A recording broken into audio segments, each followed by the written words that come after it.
Praise the lord. హల్లెలూయా. దేవుని యొక్క పరిశుద్ధ నామమునకు మహిమ కలుగునుగాక.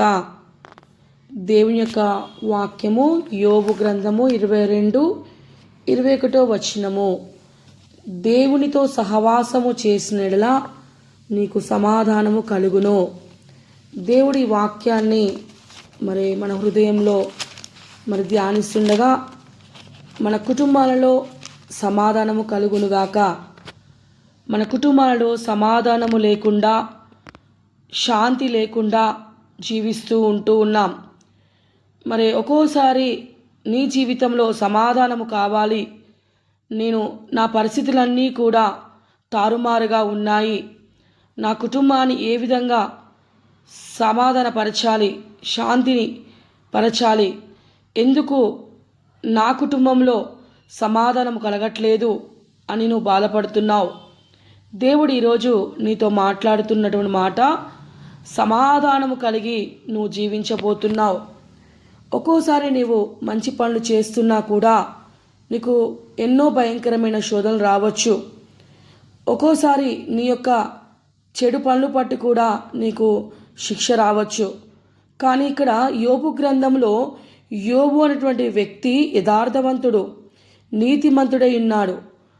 తనకి దేవుడు అతను ఎంతగానో ఆశీర్వదించాడు. అతని యొక్క జీవితంలో అనుకోని యొక్క పరిస్థితుల వల్ల తన యొక్క జీవితంలో అన్నీ కోల్పోయి, దేవుని యొక్క బిడ్డగా ఉండి కూడా అన్నీ కోల్పోయినటువంటి స్థితిని మనం చూస్తూ మళ్ళీ తిరిగి అతనికి దేవుడు రెండంతల ఆశీర్వాదాన్ని ఇచ్చి ఉన్నాడు. యోబుకి వచ్చినటువంటి పరిస్థితులను చూసి తన స్నేహితులు, తన బంధువులు, తన యొక్క పరివారకులు అందరూ కూడా అతడు ఏమైనా చేసి ఉంటాడేమో అనేటువంటి అనుమానాస్పదమైనటువంటి జీవితంలో యోబుని ఎంతోమంది అసహించుకోవడము, అతని మీద నిందలు మోపడం మనం చూస్తున్నాం. ఈరోజు నువ్వు ఎన్ని మంచి పనులు చేస్తున్నా కూడా ఏదో ఒక శోధన ఎదురవుతుంది. ఈ శోధనలో నుంచి ఒక్కోసారి నేను చేసినటువంటి తప్పు ఏమని అనుకోవచ్చు, నువ్వు చేసిన మంచి పనులు కూడా ఉంటాయి. దేవుడు 5వ అధ్యాయము యోబు గ్రంథము, ఆయనే గాయం చేసి ఆయనే బాగు చేస్తాడు, ఆయననే నిన్ను ఆ గాయములు కట్టినటువంటి గొప్ప దేవుడు. యోబు గ్రంథము 5:17-18 వచనంలో చూసినట్లయితే ఆయన యొక్క యోబు యొక్క పరిస్థితులను చూసినట్లయితే ఆయన చేసిన పాపాలకు శిక్ష రాలేదు. దేవుని యొక్క ముఖ్య ఉద్దేశం ఏమిటంటే యోబు యోగ్యతకు రుజువు చేయడానికి, సాతాను నోరు యొక్క మూపించడానికి ఇలాంటి శోధన యోబుకు సంభవించింది. ఎంతోమంది ఆ యోబును చూసి అతని యొక్క పాపాలకి ఈ విధంగా జరిగిందని ఎంతోమంది అన్నారు. కానీ అక్కడ సాతాను నోరును మూపించడానికి, తన యొక్క యథార్థతను, నీతిని, భక్తిని కనపరచడానికి ఇలాంటి యొక్క విషయంలో కూడా ఒక్కోసారి మనం గ్రహించుకోవాలి. నీవు కూడా నీతిమంతురాలుగా నువ్వు ఉంటావు. నేను ఎంతో ప్రార్థన చేస్తున్నాను, ఎన్నో మంచి కార్యాలు చేస్తూ ఉన్నాను, నా యొక్క జీవితంలో సమాధానం లేదు, నేను అనారోగ్యంగా ఉన్నాను, నేను బలహీనతలో ఉన్నాను, బాధలో ఉన్నాను, నాకు ఎప్పుడు ఏదో ఒక శ్రమ అనుకుంటున్నావు. కానీ ఈరోజు యోబుకి సాతాను యొక్క నోరుని ఏ విధంగా మోపించాలో, నీ పక్కన ఉన్న సాతానుని శోధిస్తుందేమో, ఆ సాతాను నోరు మోపించడానికి నీకు అనేకమైనటువంటి పరీక్షలు వస్తున్నాయి. అది గ్రహించుకొని నీకు దేవుడు సమాధానము నీ కుటుంబానికి దయచేయబోతున్నాడు. కొంతకాలమే మీకు శ్రమ కలుగును, తర్వాత అంతయు మీకు మేలే జరుగునని దేవుడు చెప్తున్నాడు. యోబుకు ఎన్ని శ్రమలు వచ్చినా కూడా దేవుడి యొక్క చేతిని యోబు విడిచిపెట్టలేదు. ఆయనతో సహవాసం చేశాడు. ఆయనతో కలిగి ఆయనటువంటి జీవితాన్ని మనం చూస్తున్నాం. దేవుని యొక్క ప్రియబిడ్డ, ఈరోజు యోబు యొక్క స్నేహితుడు ఎలీఫజు అనుకుంటున్నాడు, యోబు నువ్వు ఏమైనా తప్పు చేశావేమో, ఏమైనా దేవునికి విరోధంగా తప్పులు చేశావేమో, నీవు ఈ విధంగా చేశావు, ఈ విధంగా జరుగుతుంది అంటే నీవేదైనా పాపం ఉంటే ఒప్పుకోమని ఎలీఫజు తన 3వ సంభాషణలో కూడా యోబుకు తెలియచేసి అతని తప్పు పట్టుచున్నాడు. ఈరోజు అనుకోవచ్చు, ఎంతో ప్రార్థన చేస్తున్నారు, ఎన్నో చేస్తున్నారు, వీరికి ఎందుకు ఈ శోధన, ఎందుకు ఈ బలహీనతలో పక్కవారు కూడా మరి ఎంతో ప్రార్థన చేస్తుంది, ఎంతో మరి దేవుని యొక్క పని చేస్తుంది. అయినా కూడా వీరింటికి ఎందుకు ఈ శ్రమలు వస్తున్నాయి, ఎందుకు ఈ బాధలు వస్తున్నాయి అని ఎలిఫాజ్ లాగా నీ చుట్టూ ఉన్నవారు, నీ స్నేహితులు మరి దేవుని నమ్ముకున్నా కూడా మీరు ఏదైనా తప్పు చేస్తుండొచ్చు అని మరి మీ మీద నీతిమంతులైనటువంటి వారి మీద నిందలు వేస్తూ ఉండొచ్చు. కానీ ఆ నిందలు దేవుడు అవమానాన్ని తీసివేసి దేవునికి మంచి పేరుని ఖ్యాతిని తేవడానికి, నీ ఓపికను పరీక్షించడానికి, దేవుని యొక్క శక్తిని తెలుసుకోవడానికి, సాతాను యొక్క నోరును మూపించడానికే ఈ శ్రమలు అని నువ్వు భావించాలి.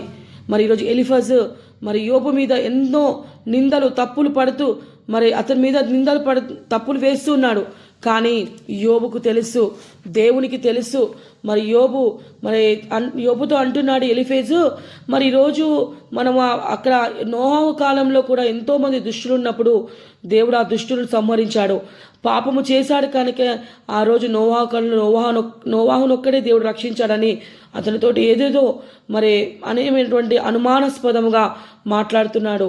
మరి ఎలిఫజ్ చెప్తున్నాడు, ఆయనతో సహవాసము చేసినలా నీకు సమాధానము కలుగును, కానీ నీకు మేలు కలుగునని మరి ఇక్కడ చెప్తున్నాడు. యోబుకు ఎలిఫజ్ సూచిస్తున్నాడు. మరి దీని యొక్క అర్థము, యోబు నీవు మారు మనసు పొందవలనని సూచిస్తున్నాడు. దుష్టులు మారు మనసు పొందితే దేవుని యొద్ద క్షమిస్తాడు అని ఎలిఫజ్ మరి తన యొక్క ఫ్రెండ్తో, తన యొక్క స్నేహితుతో మరి వాదన చేస్తూ ఉన్నాడు. కానీ యోబు విషయంలో అది కరెక్ట్ కాదు. యోబు నీతిమంతుడు, యథార్థవంతుడు. మరి కానీ దేవుడికి తెలుసు. మరి అక్కడ యోబు గ్రంథము 5వ అధ్యాయము 17-18 వచనంలో అక్కడ క్లారిటీగా ఇక్కడ దేవుని యొక్క మాట మరి సాతాను యొక్క నోరును మూపించడానికి దేవుడు యోబును మరి శ్రమ పెట్టాల్సి వచ్చింది. మరి ఆడ శ్రమ పెట్టినప్పుడు దేవునికి మహిమ, ఇతనికి ఎంత ఓపిక ఉన్నది గ్రహించుకోవడం కోసమే ఈ విధంగా జరిగింది.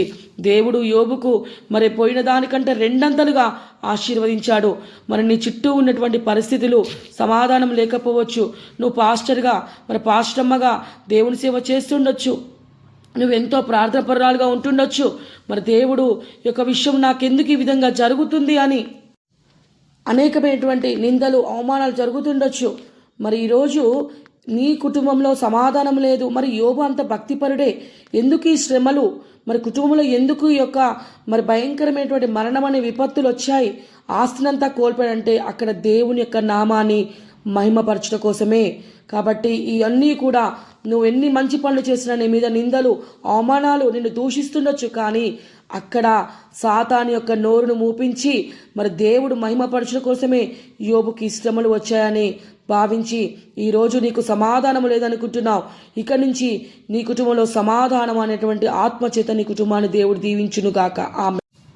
మరి దేవుడు ఈ రోజు నుంచి నీ కుటుంబానికి సమాధానము ప్రార్థన చేసుకుందాం. స్తోత్రం యేసయ్యా, పాదకొందనాలు ప్రభా. మరి ఎవరైతే ఈ వాక్యము వింటున్నారో మరి నీతో సహవాసము చేసిన వారికి సమాధానము కలుగునట్లుగా వారి కుటుంబాల మీద నీ ఆశీర్వాదము దయచేయండి. సమాధానం అనేటువంటి ఆత్మచేత నింపండి. కుటుంబంలో ఉన్న ప్రతి కలతలను, ప్రతి దోషములను, ఆరోపణలు తీసివేసి ప్రతి ఒక్కరికి సమాధానము దయచేయమని నజరేయుడైన యేసుక్రీస్తు నామములో అడిగి వేడుకొనుచున్నాను తండ్రి. ఆమేన్. God bless.